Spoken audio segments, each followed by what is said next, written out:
tits, and balls. Good evening, Fantasy Degenerate owners, and welcome to Week 13, last game of the year. We're going to spend a lot of time talking about playoff scenarios, who's going to make it, who's not. But first, I just want to really quickly give a shout out to Robbie for his improbable playoff run that he's on right now, running through the gauntlet of Dave and Strack in consecutive weeks. Now, if the season ended today, Robbie would be in. Unfortunately, the season does not end today. He's got one more game to go. We're going to break down some scenarios for you. It's also interesting to note that Week 13 is Money Week. Best team, highest team points, is going to win $50 in cash. So set your lineup. Big week, guys. So even if you're up toward the bottom, you have a chance to win some money. Just to add to what Dave said, the improbable playoff run, let it be noted that Team Ferris and Team Strack have 4 losses, 3 of those coming at the hands of the Giant Killer. That's a great stat, Robbie. So let's go ahead and fire right into it. What we're going to do here is we're just going to go through. We've got 6 teams that are on the bubble there. There are 3 remaining playoff spots. We're going to assume Dave, Strack, Kyle, they're safe. They are safe. All season, been solid. Yeah. But we've got 6 teams, very close in points, some key matchups this week. We're going to start with Todd. All right, yeah, Todd's at 7-5 with 1,063 points. I think at this point right now, Todd, you're looking at a shoe-in unless you just totally shit the bed against Dave and put up some low points, which you have done before in the past, around 60 or something. Please let God be with you on this. Maybe Strack needs to give you the Irish blessing, I don't know, or something. But something needs to change there. But you are going to lose, obviously, because you're facing Dave. But yeah. I mean, with Todd, if Todd pulls the upset over Dave, 100% in. Right now, I'd put him probably about 85-90% in for sure. The only problem is if those 6-6 teams all get the win, then it comes down to points. That's where Todd's the kind of shifty mess, but he's probably in at this point. Yeah. Next, we've got the coldest team in fantasy football on a 2-game skid with a tough matchup, Brent Berry. Robbie, what do you think Brent needs to do to get in the playoffs? Brent's got to win and score high, and yeah, that's going to be a continuous theme with all these teams that are sandwiched here together. But like you said, Brent's been cold. Forte, high ankle sprain, probably not playing. He could be in a world of hurt. He does have 100 more points than everybody else on this list. That's where he's going to be favored there. So as long as he keeps putting up the points and if he loses, he's not out of it. I put him at a 50-50 shot here. Yeah, I'm going to put him a little bit higher than that. I'd put him at about 75%, just because of that cushion. I mean, it is close to over 100 points is a cushion, and he's going against Kyle. I almost took it to Kyle last week.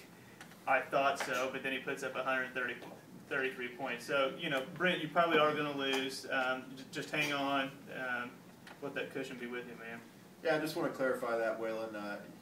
You did get it out on an early lead on Kyle because your guys played on Thursday and Kyle's guys had to wait till Sunday. I know. Also, just want to point out, get a boner. Brent getting Sproles back. However, Sproles back last week and barely touched the ball, and New Orleans has got just 18 4 solid running backs. Yeah. And the New Orleans offense is starting to pick up and catch on fire, and their schedule's starting to be a little bit weaker too. So I think Saints players are putting up some good numbers. So that is some hope for Brent too. So okay, let's talk about a team that was absolutely out of the playoff picture 2 weeks ago. The season was over, and dating back to even 4 weeks ago, the roster didn't look anything like what it looks like right now. We got Robbie sitting at 6-6 with a matchup this week. Waylon, what's Robbie need to do to get in? I continue setting his lineup, not looking at what the projected numbers are, set it based on matchups that he knows. I tell you this much, Robbie 2 years ago was in the same scenario where he was like, I believe it was the fifth seed coming in and won the inaugural championship. He's hot, and I'm telling you right now, I would, if there was a wager on odds of him winning it, I'd put my money on Robbie winning the championship this year, just for the fact of history. That gives you a lot of pressure. Yeah. But hey, let's make it happen. That's bold, but playing off Dave's point, I started the season 1-4. Shit had to happen. I wasn't going to be the cellar dweller all season. And then at 4-6, backs against the wall, playing Strack. Automatic loss. Nope, got the win there. Another must win against Dave. Back to 500 now, 6-6, knocking on playoff door. I mean, I'm the giant killer, brand new team every week. You got to go with what's hot in fantasy at the end of the season, and I'm rolling on Mark this week. Yeah, very active on the waiver wire too. And having that lower record and being active on the wire, been able to pick up a couple of really interesting players that I think are going to help you in the playoff push. Just to comment on what Waylon said, I wouldn't put money on Robbie to win the league. However, I will With good odds.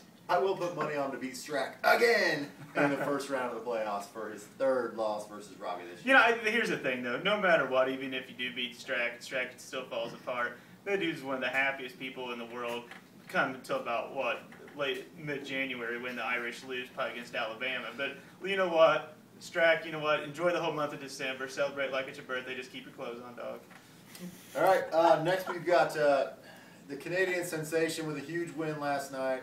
Cam Newton brings it with 39 points and pulls the big upset against Mark. Puts Mark in just a world of hurt with his playoff aspirations. We got Kevin at 6-6. Robbie, what's Kevin got to do, and who's he need help from? Kevin is playing Waylon. Waylon's due, which is unfortunate for Kevin. But Kevin needs to win more than anything else. He needs to get 7-6. His points aren't as high as the other 6-6 teams. And even Todd, if he loses, to be 7-6, and if Kevin got to win 7-6, his points aren't there. First, he's got to win. Second, get over 100 points, and hopefully one of the other teams will shit the bed in the 80s or 70s. Well, I just throw this out there. For all of you people that had planned on picking up Noshawn Marino, I'm just telling you right now, I'm picking him up because, Kevin, I'm taking you out.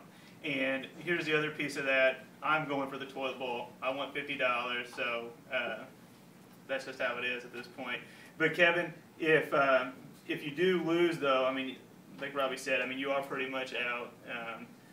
It's going to give a little bit more of a cushion for him. So, like I said, good luck to you, buddy. And you did send me a text though on Sunday night, congratulating me. So I thank you on that. So if you can't win the championship, well, you might as well play for something, right? Go for that toilet bowl victory. Exactly. Yeah. Mighty bold and threatening words from 1-10 Waylon. Yeah. Moving on to a couple of teams.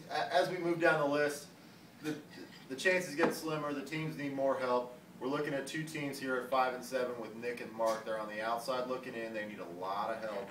Let's start with Mark at 5-7. Waylon?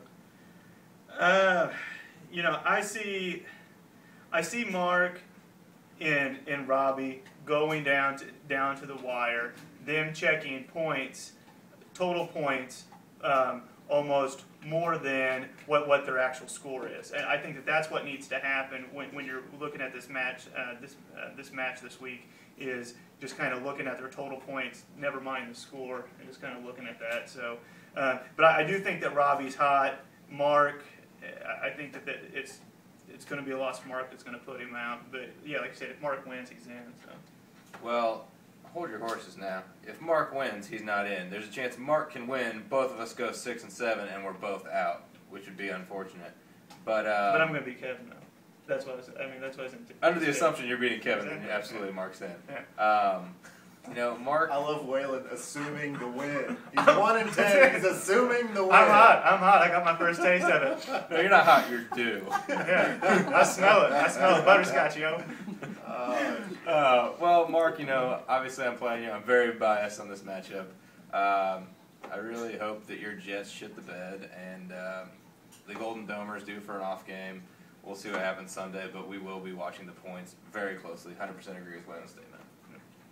And the last guy we've got, an outside slim chance, tough matchup. It's Nick. He's 5-7. He needs a lot of help. What kind of scenario can you see where Nick can make the playoffs? Anybody? Oh, here we go. Let's go ahead and throw this out there. Let's say Brent loses. I lose. Kevin loses. Mark wins. Nick wins.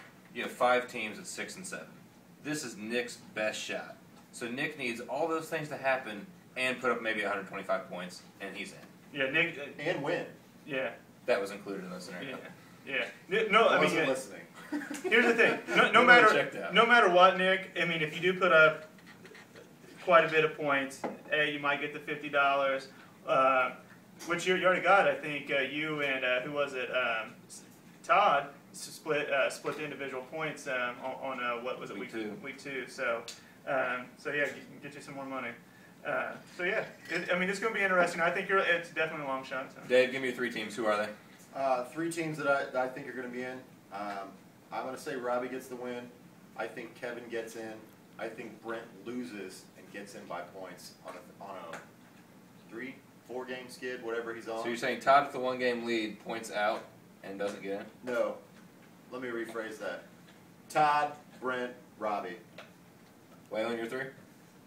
I would go, Todd, Brent, Robbie. I mean, I don't see how that scenario can't really play out.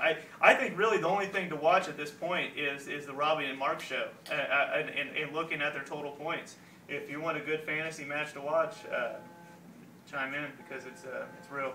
That's true. I said it in last week's In and Out segment. Me, Brent, and Todd, we will be in. That'll be your 6 teams, and that's it for that. Well, that's going to be it for this week. Look forward to next week when we do playoff bracketology. We've got 2 brackets to preview. We've got the main pool. We've got the toilet bowl. We're going to do matchup by matchup, and just want to. It's been a great regular season. My thanks to Robbie and Waylon, and this is our actual first time being all together on the stage. So First of many, I thought. yeah, it's been great. And remember, if you're winning, it's fantasy, and if you're losing, it's still fake. See you, Davey. I love titties.